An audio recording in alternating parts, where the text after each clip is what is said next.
So, that's why we're very, very big on only promoting the things that we use, because then we can know not only we've been through that person's system to see how they deal with customers, because we are one, but we can also see that what they deliver, it has value and is a real product that actually does what it says it's going to do. So preserve trust is very, very important. And it also keeps you ethical, because we get offers all the time to promote this or that. And if we haven't seen it, how can we tell people that it's a great product, and how do we stand behind that? It's a tough thing, because we definitely see a lot of people just throwing out offers constantly. Now, if you already know the person that you're sending something out for and you haven't seen the product, I guess there's some level of, well, the person, they give quality stuff, but we're definitely very big on having gone through the stuff ourselves, again, for that trust and to keep it ethical. And, it also avoids conflicts of interest. Do you want to say anything more about that?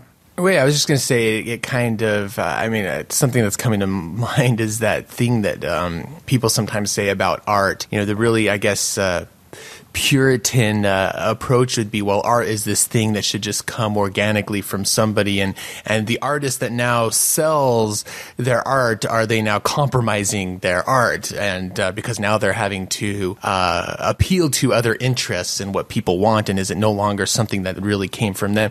And and I certainly think that's silly to take it to that degree, because obviously the artist needs to make money off of this talent that they have.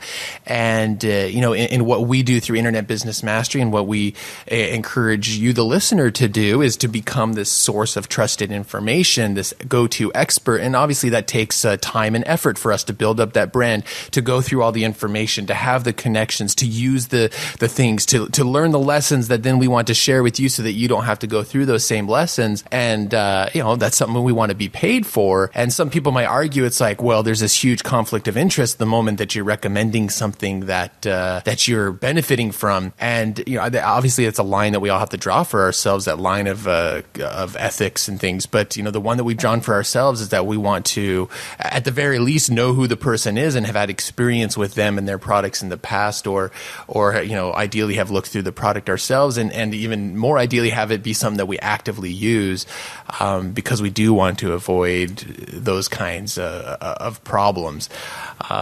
We know that that's going to hit the influence account hard if we're just very, just think of any guru or expert out there, even at the level of somebody like Oprah. I'm sure there's, she can only mention and quote unquote promote a fraction of what people would like her to, but that's because she has to preserve her brand and the trust that she has with the people that follow her. Then number 3 is, I guess, pretty obvious one, but that is you got to meet your followers' wants. There needs to be a good message to market match. If you're building up a list of mountain bike riders, then you should know who those people are, what the kinds of things they want. And there's the obvious things like bike parts and bike books, or biking trail guides, or a biking membership community, or all those things. But then there can definitely be those secondary things. A biker might just like outdoor things in general, and so it could be that other outdoorsy type and sports type things. I don't know, tents and things like that from REI might appeal to that group too.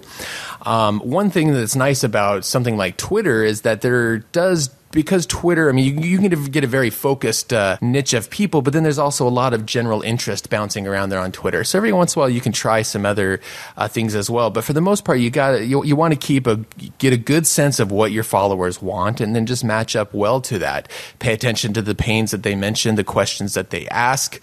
Especially if you are a member of your market, then you'll have a good idea of what are the things that I've used, what are the things that I have needed in the past, or that I need right now, or anytime that we personally find a new product that we love, or we're out searching and like, man, what's the right solution for, doing such and such thing with our site? And then immediately, once it works out well for us, we're like, wow, cool. I bet our listeners would enjoy finding out about this as well. And you can bet that we always look for that affiliate program link at the bottom of the page to go, well, we may as well make a commission off this as well. But matching your followers' wants is an obvious but important one, and hence worth mentioning. All right. right, number 4 is listen to feedback.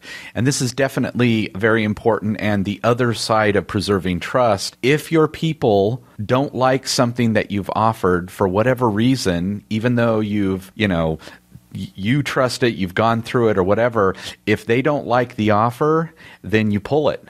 And for example, we offered we did a launch for somebody that teaches traffic, and they're a big person in the traffic world, and we've even interviewed them. A lot of the big guys use him as their help with traffic, but for whatever reason, people thought his offer looked, what was it, scammy, or it just didn't. Yeah, we got emails, right, people saying, "Oh, this looks shady," or "Oh, I just don't like the look," or I don't know. Like all of a sudden, just all this feedback was coming in. We're like, "Wow, well, that's strange," because yeah, and it was a lot. His interview was really popular and people loved it, and we knew all these great things about his stuff. But for whatever reason, the perception was it just didn't match up well with our market, and so sadly we had missed the mark there. It definitely caught us off guard a bit.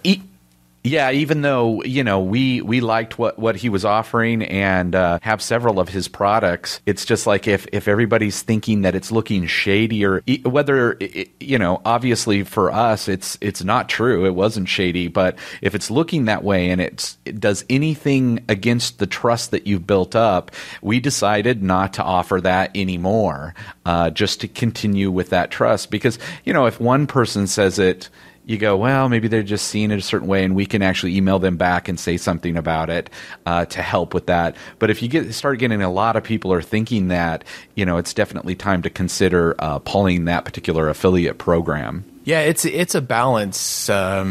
Because some of the things that we promote, like so many people use them, they're bound to, somebody's going to run into a problem with it and go, oh my God. I mean, like, hosting is a great example, right? I mean, hosting is an obvious thing for us to promote, and that's one of the things we make the most money off of as an affiliate. All hosts have their problems. It's like a mobile, cellular phone plan. There's not a cell company out there that you can't find somebody who hates their guts.